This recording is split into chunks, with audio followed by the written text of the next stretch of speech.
কয়েকজন মিলে এক ভাগে কুরবানি দেওয়া যাবে কিনা? সকলেই ভিডিওটি বেশি বেশি লাইক কমেন্ট শেয়ার করে আমাদের সাথেই থাকবেন। কয়েকজনে মিলে এক ভাগে কুরবানি দেবে, এটা জায়েজ হবে কিনা? আমরা জানি যে কোরবানি গরু, উট, মহিষ এই ৩ ধরনের পশুতে ৭ ভাগে কুরবানি করা যায়। এই ৭ ভাগের কোনো এক ভাগ কয়েকজনে মিলে যদি নেয়, ৭ ভাগের কোনো এক ভাগ আরও কয়েকজনে মিলে যদি নেয়, তাহলে কুরবানি হবে কিনা? অর্থাৎ এই কয়েকজন মিলে এক ভাগ, ধরেন ৩ জনে মিলে এক ভাগ অথবা ২ জনে মিলে এক ভাগ হয়েছে, কিন্তু মূলত গরুর মধ্যে ভাগ হয়েছে ৭টা। এই ৭ ভাগের এক ভাগ ২ জনে বা ৩ জনে মিলে নিয়েছে। এখন এটা জায়েজ হবে কিনা? না, এটা জায়েজ হবে না। কেননা ৭ ভাগের উপরে কুরবানি করা জায়েজ নেই। এখন এর মধ্যে থেকে এক ভাগ নিয়ে সেটা যদি ২ ভাগ বা ৩ ভাগ হয়, তাহলে তো শরিকের সংখ্যা বেড়ে গেল।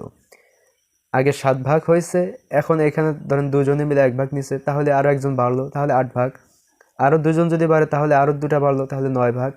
তাহলে তো এক্ষেত্রে টোটালি জায়েজ হবে না। তবে হ্যাঁ, এভাবে কোরবানি দিতে পারে। সেটা হলো সাপোজ ৩ ভাইয়ে কোরবানি দিবে বা ৩ জন মিলে কোরবানি করবে।